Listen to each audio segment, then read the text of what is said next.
As the last guests left, carrying leftovers and warm hugs, Mr. and Mrs. Singh stood on their porch, arms around each other. Their house had become more than a home. It was the heart of a community where differences were celebrated, kindness was the common language, and every day brought new reasons to be grateful for the neighbors who had become family. 3 years had passed since the Singhs first moved into the neighborhood, and what a journey it had been. As they prepared for the annual neighborhood reunion, they couldn't help but reflect on how their lives had changed. This year, they were hosting the event, and the excitement in their home was palpable. Their backyard, once just an empty space, was now a testament to their community's growth. The friendship garden they'd all built together was flourishing, bursting with vegetables from different cultures. Mrs. Singh's mother, now recovered enough to walk short distances, had added her own touch with traditional Indian herbs. The morning of the reunion dawned bright and clear. Mr. Singh was up early, setting up tables under the shade of their old maple tree. Little Priya, not so little anymore, was hanging decorations she had made with other neighborhood children, each one representing a different family's culture. As the preparations continued, Mrs. Singh noticed something special. Their neighbors had naturally fallen into the same rhythms of cooperation they'd shown since that very first day. Mrs. Wu arrived early with her famous dumplings, teaching the recipe to a new family that had just moved in last month. Mr. Lee brought his guitar, setting up a small area for impromptu performances. The reunion wasn't just a gathering, it was a celebration of their shared journey. Photo albums were scattered across tables, showing memories from the past 3 years. The garden project, the flood rescue, cultural celebrations, and countless small moments of neighbors helping neighbors. Auntie Rose, moving slower now but still full of spirit, held court near the dessert table, telling newcomers stories about the neighborhood's history. "But you know," she said, her eyes twinkling, "it was when the Singhs moved in that we really became a family. They taught us that differences aren't barriers, they're bridges." Children ran around playing games they'd invented together, mixing elements from various cultural backgrounds.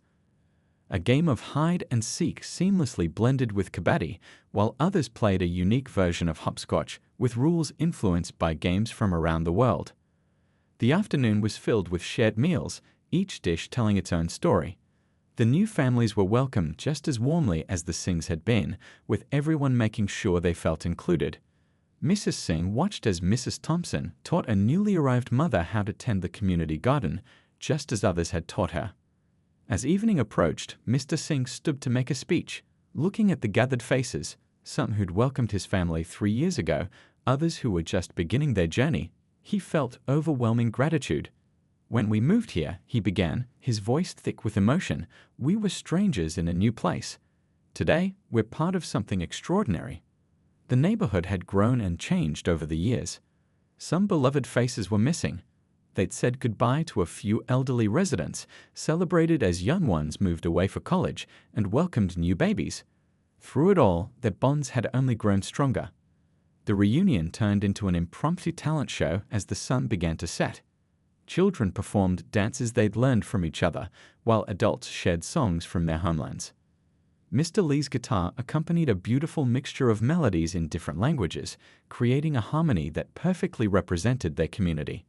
Mrs. Singh's mother, sitting in her special chair, was surrounded by neighbors who had helped in her care.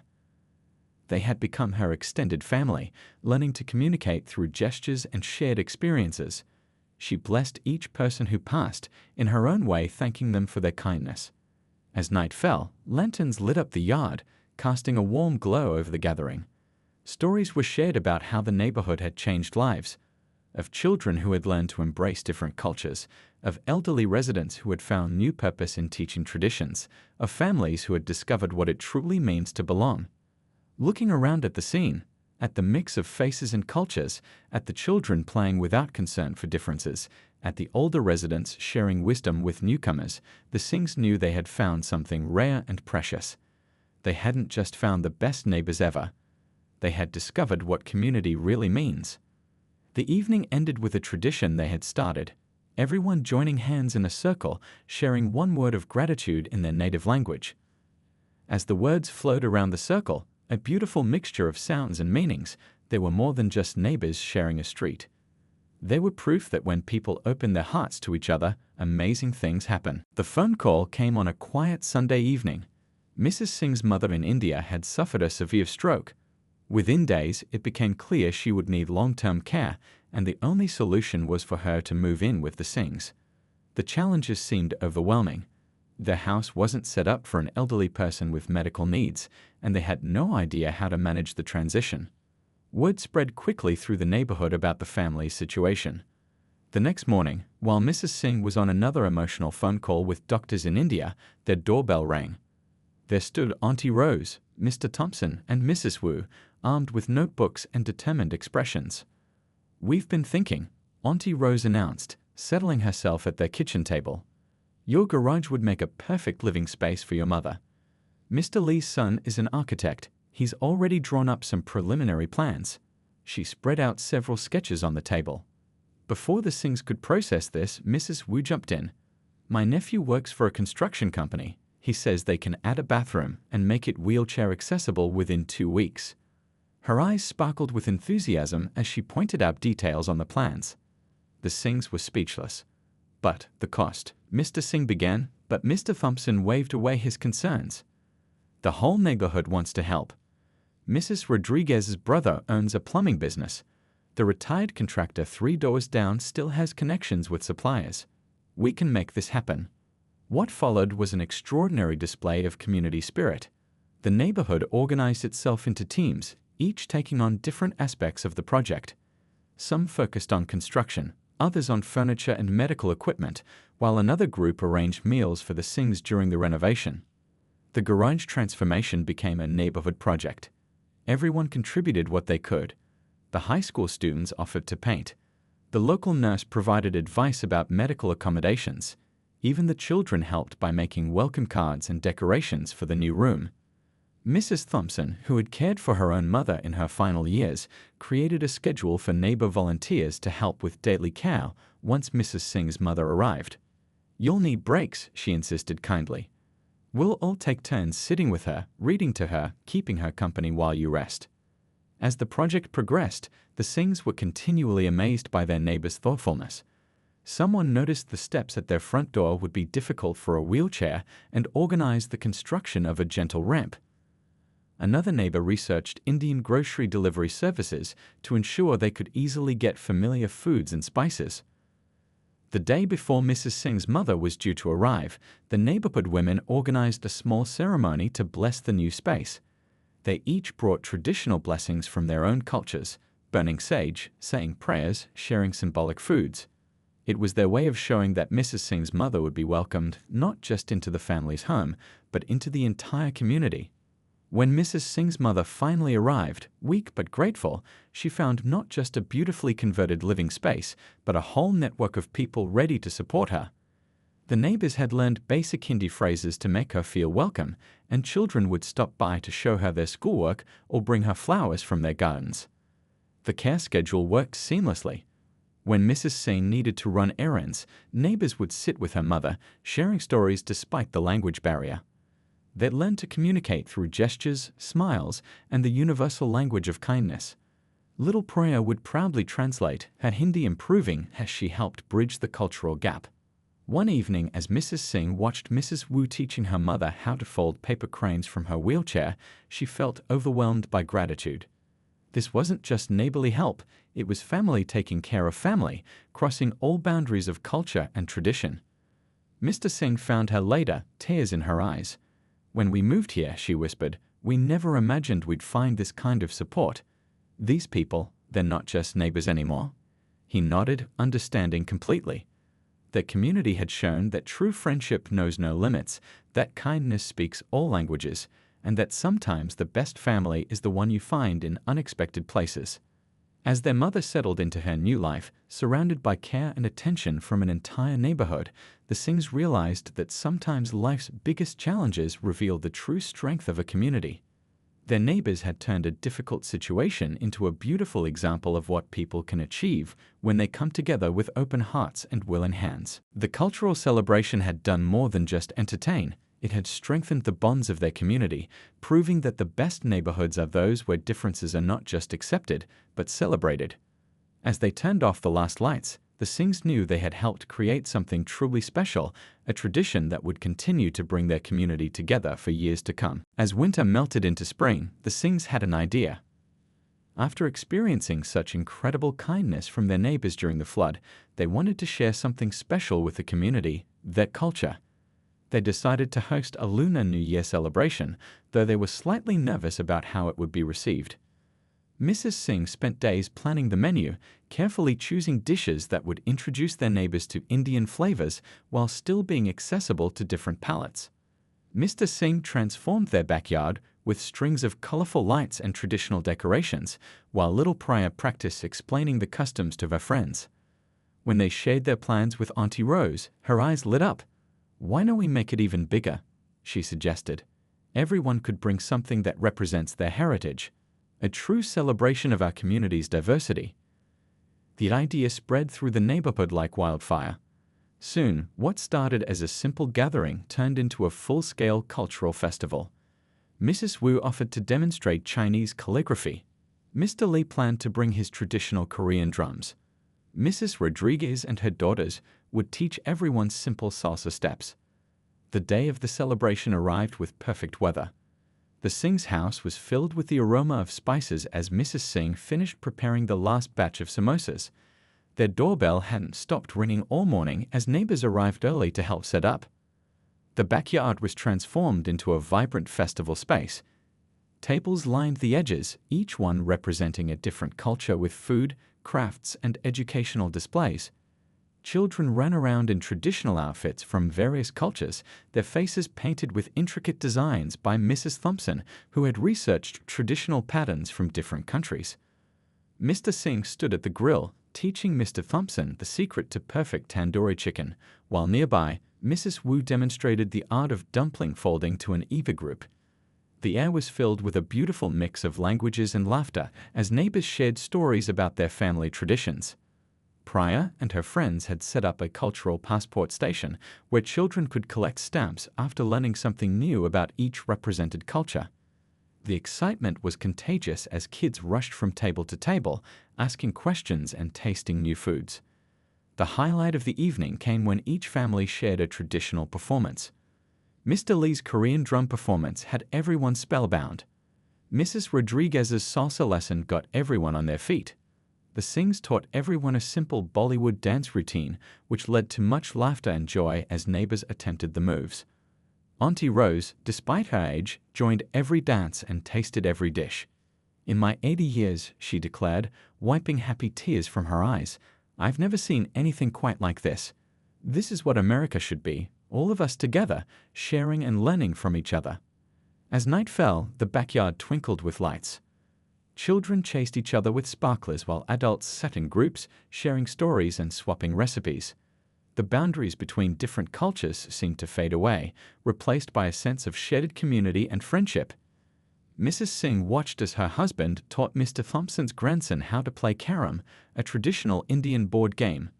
Nearby, Priya was learning Chinese characters from Mrs. Wu, her face scrunched in concentration. The scene brought tears to her eyes. This was more than just a celebration, it was a bridge being built between cultures. The evening ended with a surprise. The neighbors had secretly prepared a multilingual rendition of a friendship song, with verses in Hindi, Spanish, Korean, Chinese, and English. As their voices joined together under the starlit sky, the music created a beautiful harmony that seemed to represent their community perfectly. Later that night, as the last guests left and the Singhs began cleaning up, they found notes left by their neighbors. Each one expressed gratitude for sharing their culture and excitement about making the celebration an annual tradition.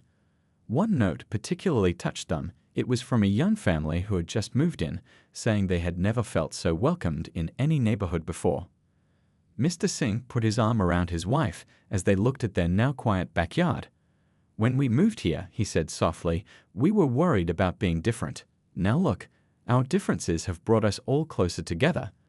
Mrs. Singh nodded, already planning next year's celebration in her mind. It was the height of summer when the Singhs left for a short business trip, leaving their house under the watchful eye of their neighbors. Nobody expected the fierce storm that swept through the area that weekend, bringing with it the heaviest rainfall the region had seen in decades. Mr. Thompson was the first to notice something was wrong. Despite the pounding rain, he saw water seeping out from under the Singh's garage door. Without hesitation, he called Auntie Rose, who had their spare key for emergencies. Within minutes, neighbors began arriving in raincoats and boots, ready to help despite the terrible weather. When they opened the basement door, their hearts sank. Water was already ankle-deep and rising quickly. Family photos, boxes of books, and precious mementos from India were all at risk. Mrs. Wu immediately took charge, her experience with a similar flood in her own home proving invaluable.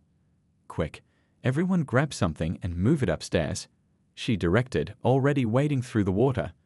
Mr. Lee and his teenage sons formed a human chain, passing boxes and furniture up the basement stairs. Mrs. Rodriguez coordinated with her husband to bring their water pump from their garage, while Mr. Thompson called emergency services. The scene in the Singh's house was like a well-orchestrated emergency response team, but with the warmth of family. Young children helped by carrying smaller items, while teenagers used their phones to document everything for insurance purposes. Auntie Rose set up a station in the kitchen, making hot coffee and sandwiches for everyone working in the cold, wet conditions. Hours passed, and the rain continued to fall. The water pump worked tirelessly, but the basement still had standing water. Mrs. Thompson remembered a friend who owned a restoration company and made a call. Within an hour, professional equipment arrived to help manage the flooding. Meanwhile, Mrs. Wu was carefully hanging family photos to dry in the living room, treating each one as if it were her own family's treasures. She gently wiped water from the frames, paying special attention to a large portrait of Mr. Singh's parents at their 50th wedding anniversary. The neighborhood children, wanting to help, organized themselves into teams. One group helped sort through wet and dry items, while another worked on mopping up water that had reached the first floor. Little acts of kindness appeared everywhere. Someone brought hot chai, made exactly how Mrs. Singh liked it, while another neighbor arrived with fresh towels and blankets. When night fell, the rain finally began to ease, but the work wasn't done. Neighbors took shifts monitoring the pumps and checking for new leaks. Those who couldn't stay physically helped by bringing food, offering their dryers for wet clothes, and calling contractors they trusted for repairs. The Singhs, reached by phone, were overwhelmed by the response. "We're booking the first flight home," Mr. Singh said, his voice thick with emotion. But their neighbors insisted they stay and complete their business trip. "Your house is in good hands," Auntie Rose assured them. This is what neighbors do. Over the next few days, the community's support didn't waver. People took time off work to help with cleanup. Others researched the best dehumidifiers and brought them over. The neighborhood handyman offered his services free of charge to help repair water damage. When the Singhs finally returned home, they were stunned. Not only had their neighbors saved most of their belongings, but they had also organized everything perfectly. The basement was clean, dehumidifiers were running, and minor repairs were already underway. On their dining table sat a detailed list of everything that had been done, along with photos and necessary insurance information.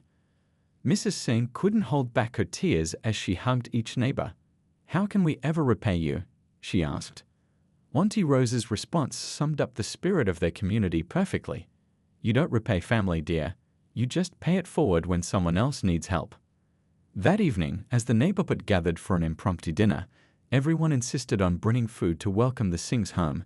The conversation wasn't about the flood damage or the hard work of the past few days. Instead, they shared stories, laughed together, and made plans for the upcoming neighborhood festival. Looking around at these people who had worked so hard to protect their home, the Singhs realized that a house is just a building, but a home is made by the people who surround it. In their time of crisis, their neighbors had proved they were more than just people living nearby. They were family. Spring arrived with a burst of color, bringing with it Mr. Singh's eager anticipation to start his vegetable garden. One Saturday morning, while examining the soil in his backyard, he casually mentioned his gardening plans to Mr. Thompson over the fence. Little did he know this simple conversation would spark a neighborhood-wide project. The very next day, Mr. Singh was startled by the sound of a motor. He looked out his window to see Mr. Lee from down the street driving his rototiller across their lawn. "Thought you could use some help getting started?" he called out with a friendly wave. Before Mr. Singh could even grab his shoes, 3 more neighbors had appeared, armed with gardening tools and excited smiles.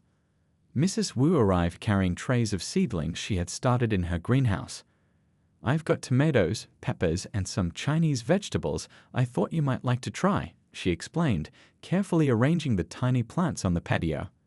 Her grandson trailed behind her, proudly pulling a wagon filled with bags of organic compost. The morning turned into an impromptu gardening workshop. Auntie Rose shared her secrets for growing the juiciest tomatoes, while Mrs. Rodriguez explained her foolproof method for keeping rabbits away from tender young plants. Mr. Singh, in turn, described how his father had taught him to grow bitter gourd and okra back in India. As they worked, stories flowed as freely as the lemonade Mrs. Singh brought out for everyone. Mr. Lee talked about his grandfather's farm in Korea, where he learned that the best fertilizer was patience and love. Mrs. Thompson recalled how her mother could make anything grow, even in the harsh winters of Minnesota. Little Pryor and the neighborhood children created plant markers using popsicle sticks and bright colors, carefully writing the names of each vegetable in both English and Hindi. They giggled as they learned to pronounce new words, their small hands covered in dirt and paint. The project grew beyond just planting vegetables. Mr. Thompson brought over some spare lumber and suggested building raised beds to make gardening easier. Soon, the men were measuring and sawing while the women planned the layout of the garden. Even teenagers from nearby houses joined in, curiosity drawing them away from their phones to learn about composting and soil preparation. Mrs. Wu's grandson, who usually spent weekends playing video games, became fascinated by the earthworms they discovered while digging. This led to an impromptu science lesson from Auntie Rose about the importance of these tiny garden helpers. The children gathered around, their eyes wide with wonder as they learned about the secret life of soil. By late afternoon, what had started as a simple vegetable garden had transformed into a beautiful community space. Raised beds filled with rich soil stood ready for planting, neat paths wound between them, and a small seating area had appeared where Mr. Lee promised to bring his guitar for future garden gatherings. Mrs. Singh watched in amazement as neighbors she barely knew worked together like old friends. When someone needed a tool, another person would provide it. When someone looked tired, they were gently urged to take a break and have some of the snacks that kept appearing from various houses. As the sun began to set, everyone gathered to admire their work. Mr. Singh stood quietly, taking in the scene. His simple garden plan had become something much more meaningful. A symbol of how different people, like different plants, could thrive together when given the right environment. "You know what this garden needs," Auntie Rose announced with a twinkle in her eye. "A name."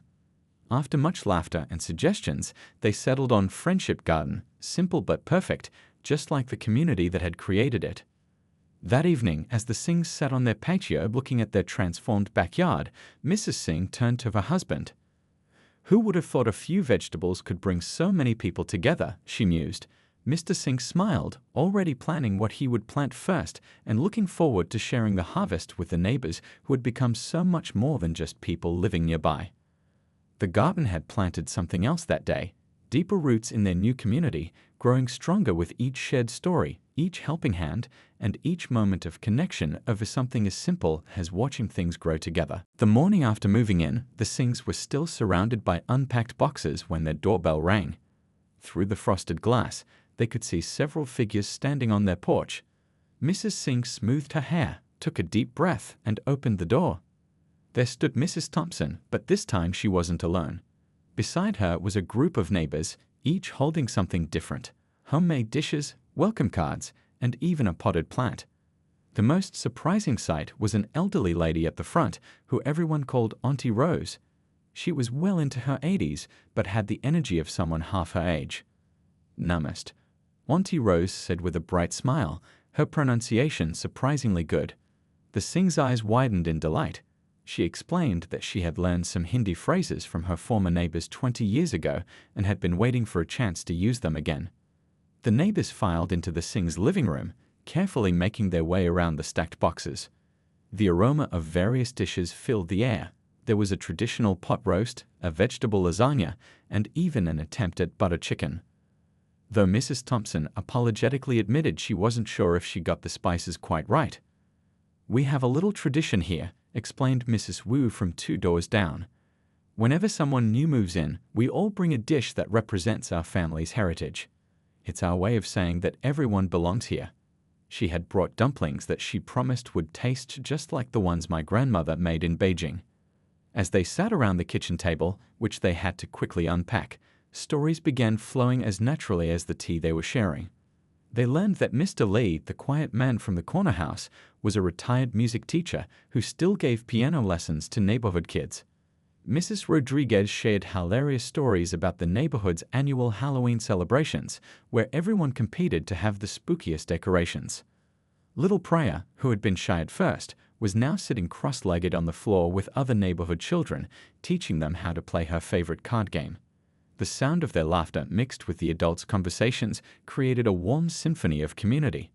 The surprise came when Auntie Rose mentioned the neighborhood's community garden. "We have a plot saved for every house," she explained, her eyes twinkling. "And rumor has it that you're quite the gardener, Mr. Singh."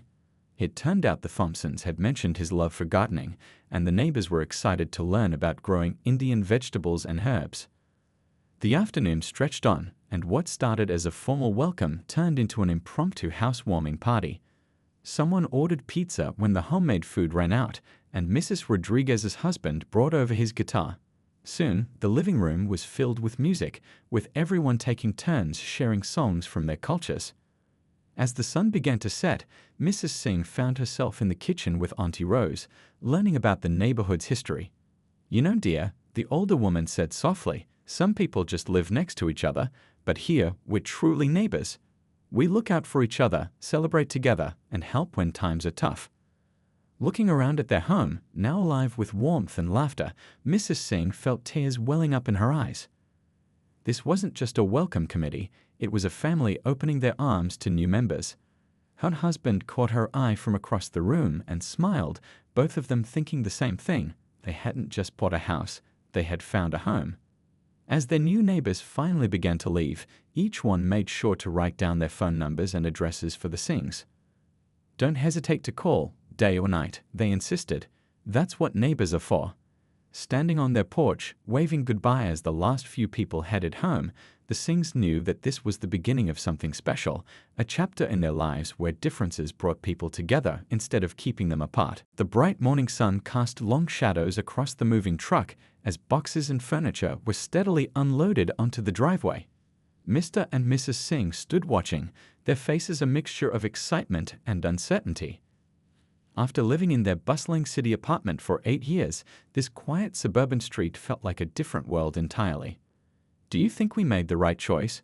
Mrs. Singh whispered to her husband, noticing several curious faces peeking from behind curtains and garden bushes. They were visibly the only South Asian family on the block, and the weight of being different felt heavier with each passing glance from their new neighbors. The couple had chosen this neighborhood for its excellent schools and peaceful atmosphere, but now, surrounded by unfamiliar faces and manicured lawns, they couldn't help but wonder if they'd feel welcomed here. Their 10-year-old daughter Priya, however, seemed oblivious to their concerns as she excitedly explored their new front yard, her bright yellow dress a splash of color against the neutral tones of the house. Mr. Singh was struggling with a particularly heavy box when he noticed movement from the house next door. An elderly couple had emerged onto their porch, and for a moment, the Singhs froze, unsure what to expect. The past few years had made them cautious about new environments. But then something unexpected happened. The elderly gentleman waved warmly and started walking over, his wife following close behind with what appeared to be a homemade pie in her hands. "Welcome to Oak Street," he called out, his voice carrying the kind of genuine warmth that instantly put the Singhs at ease. As they approached, the couple introduced themselves as the Thompsons, residents of the neighborhood for over 3 decades. Mrs. Thompson's eyes crinkled with kindness as she offered the pie, explaining it was her grandmother's recipe and hoping they would enjoy it. While the adults chatted, more neighbors began to emerge. A young couple with twins offered to help with the heavy lifting, and a retired teacher from across the street brought over a detailed map of the neighborhood, complete with notes about the best local shops and restaurants. The afternoon sun was beginning to set when the last box was finally moved in. Looking around their new home, now filled with not just their belongings, but also small welcome gifts from their neighbors, Mrs. Singh squeezed her husband's hand. The anxiety they'd felt earlier had melted away, replaced by a warm sense of belonging. That evening, as they sat on their new porch enjoying Mrs. Thompson's pie, which was indeed delicious, they watched Priya playing with the twin girls from next door, their laughter echoing down the street. A cool breeze carried the scent of blooming jasmine, and somewhere in the distance, wind chimes tinkled softly. "You know," Mr. Singh said, smiling at his wife, "I think we might have just found ourselves the best neighbors ever." Mrs. Singh nodded, feeling for the first time that day that they had made exactly the right choice. This wasn't just a new house, it was the beginning of a new chapter in their lives, one that promised to be filled with unexpected friendships and wonderful surprises. As night fell, the street lights flickered on one by one, casting a gentle glow over their new neighborhood. The couple sat there a while longer, planning all the ways they could return the kindness they'd been shown, already feeling like they were part of something special, a true community where differences were celebrated and newcomers were welcomed with open arms.